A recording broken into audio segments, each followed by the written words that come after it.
welcome back to Rating the List, where we review, discuss, and reimagine popular movie lists objectively. We're your hosts, I'm Jerry. And I'm Brad, and in this episode we'll be exploring number 53 from AFI's 100 Years, 100 Passions, the 100 Greatest Love Stories of All Time. All right, number 53 is A Place in the Sun, released in 1951, directed by George Stevens, starring Elizabeth Taylor and Montgomery Clift. So the synopsis for this romantic drama is as follows. In 1950, George Eastman, played by Montgomery Clift, the poor nephew of industrialist Charles Eastman, arrives in town following a chance encounter with his uncle in Chicago. Although considered an outsider by the family, he's offered an entry-level position at the Eastman factory. George starts dating Alice Tripp, played by Shelley Winters, in defiance of company policy. Over time, George begins a slow climb of the corporate ladder. He is invited to a party where he meets and falls for socialite Angela Vickers, played by Elizabeth Taylor. They soon fall in love, and George enters high society. Unfortunately, Alice informs him she's pregnant. Unable to procure an abortion, she expects George to marry her. George puts her off and continues to spend time with Angela without Alice's knowledge. George is invited to Angela's lake house over Labor Day and tells Alice the visit will help his career. Alice soon discovers his lie and threatens to expose him if he doesn't come home and marry her. He leaves the lake, pretending to be sick. The next morning, he and Alice drive to City Hall to marry, but it's closed for the holiday. He is relieved by the delay. Remembering that Alice can't swim, he forms a plan to drown her at the lake and return to Angela. Alice agrees to a trip. Just as George starts having second thoughts after hearing Alice talk about her hopes and dreams for the future, the boat capsizes. George escapes to shore, but Alice drowns. He is spotted by campers escaping to his hidden car. He returns to Angela's lake house, but evidence is mounting. Just as Angela's father approves him marrying her, he's arrested for Alice's murder. He is found guilty and sentenced to the electric chair. Near the end, talking with a priest, George states that although he didn't kill Alice, he didn't act to save her because he was thinking of Angela. The priest agrees. Angela visits George to tell him she will always love him right before he is led to his execution. Heavy story. It is a pretty heavy story. It's a heavy story. It's kind of like a love story thriller, in my opinion. It gets very sinister in the middle of it. Yeah. It's kind of like it's a good story about class. Mm-hmm. So you've got this guy he's part of the family. He shares the name, but he's part of the poor wing of the family. Mm-hmm. So he's kind of not seen as an Eastman, like the rest of them are.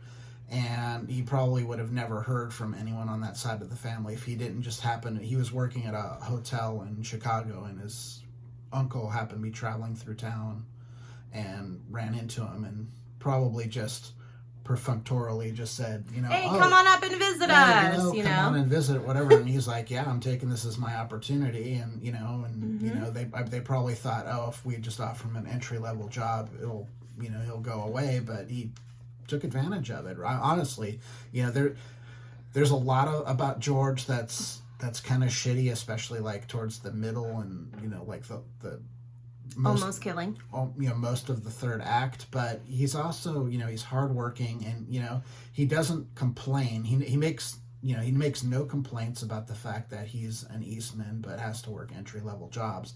He has to prove himself just like anyone else at the factory. That's part of what draws Alice to him. Mm-hmm. Is she's really interested in him as a person because he's really she knows he's an Eastman, but he's convinced her and himself that the fact that he's an Eastman is really unimportant. What matters is that he's hardworking and he's doing all these things to move himself up the ladder. And then once he gets to a certain place, he's kind of put in a spot where he gets to see what that kind of life could be and runs into Elizabeth Taylor's character. Who is first introduced because he's an Eastman. Right. Right? So she's looking at, from a different level than Alice is looking at him. Right. You know, she's seeing him as an Eastman, but I mean, she also genuinely falls for him. True. Like, her love for him is not fake. No, her it's not. attraction for him isn't fake. But if she knew that he was just like the poor Eastman cousin, it probably wouldn't have gone beyond their flirtation. Or that he knocked somebody up. Or that, you know, probably wouldn't have gone. Well, he didn't. They were kind of entrenched in dating each other by the time he finds out that he got Alice pregnant. But, you know, that's kind of where, you know, George kind of really loses his way, as he gets very, you know, he gets infatuated not only with, you know, another woman, but he gets infatuated with that life. Yeah. So, you know, he's got this whole, you know, situation where it's like, do I go stay with Alice, have this child, get married, and live that life?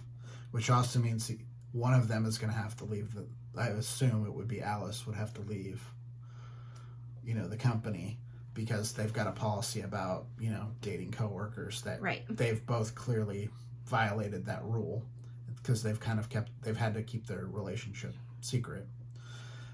But then he's at best, what is he going to be, middle management maybe, you know? But, you know, if he marries into this, you know, high society, maybe he moves beyond being at the Eastman company and, you know, whatever Alice's dad is doing. You know, it opens up doors for him. He sees a different life, and he kind of, you know, he goes to a dark place. He really does. He fucks up. He really does. I mean, he kind of, I mean, there's some redemptive qualities about him, because clearly he feels terrible about what happened, and he, you know, he's resigned himself to the fact that he should die for what happened to Alice. So he's got some redemptive qualities, but not just Alice, but their unborn child. Right. Yeah. He was going to kill her, and she was pregnant. Yeah. So to me, it's like he has always, to me, he has always presented himself as a very selfish person. Mm-hmm. You know, first of all, he goes against his uncle's rules and dates a woman that he works with, which he's not supposed to do. Yeah. He takes every, you know, upgrade as it comes. Yeah, I think even before that, you could argue that him just showing up, almost like probably like semi-invited, it was more like, you know, like it was just like one of those things you kind of say to people. Yeah, like, hey, come on up when you're in the neighborhood. Expecting them never to do that. Yeah, and he took it because he saw an opportunity. And then he was smitten by Elizabeth Taylor's character, who, she looks amazing in this movie. She really gorgeous. Does. I would have fell in love with her too. But he is smitten with her, and then he gets attracted to the lifestyle. Yeah, that's the thing I've always kind of wondered, is like, I think he cares about her, but like, did he fall in love with her, or did he fall in love with the idea of being married to someone like her and being able to go to that lake house and have those kinds of weekends and everything that it, you know, that life provides? Yeah, I really think that that's what he was. He was in love with the image and the privileges that it brought. But then also, you know, you have to go back, was he ever in love with he was not in love with Alice. Yeah. He wasn't. He was just fooling around. Yeah. He was full. He's a total playboy. Yeah. He was totally playing around with Alice. He was looking for a better opportunity. And Angela provided it. Which Angela provided. And then, you know, he gets into a situation where she gets pregnant, and then he's like, oh shit, now I got to deal with this. And how am I going to deal with this and keep this new lifestyle that I've made for myself? Dealt with it quite badly.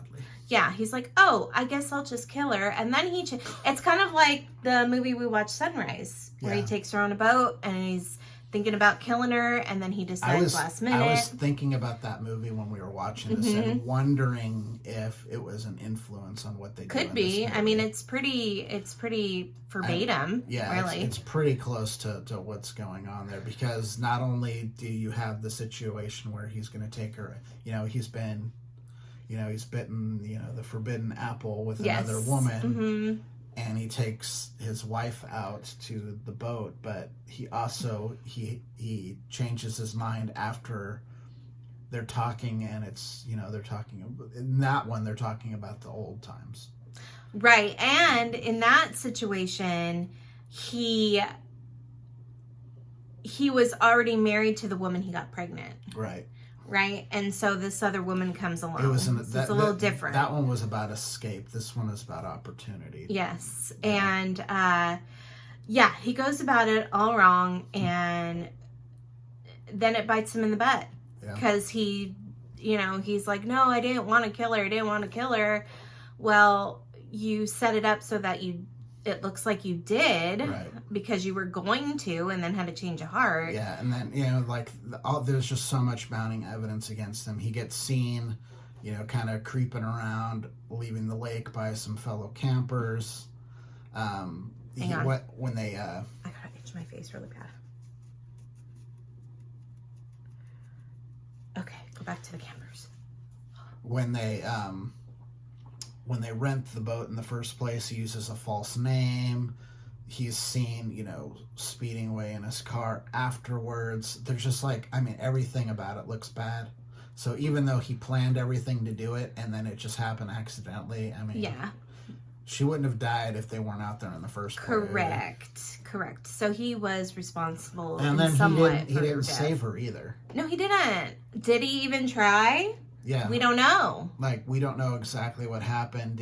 Was he like kind of... He knew that she couldn't swim. So if he really wanted her to live, once he hit the water, he would have been like, oh shit, Where's Alice she doesn't at? know how to swim. I gotta go get her. Right. So I honestly didn't like his character at all. Yeah. At all. And I think that was purposeful, of Yes. course. Yeah. But I mean, this is kind of showing a darker side of love and desire. yeah, and what types of love there are. Right. And things mistaken as love. Yeah. When they're not, you know? Yeah. So I gave this one a 58. Jerry gave it a 54. So the list score is therefore 56. I think the movie was very good. I do too.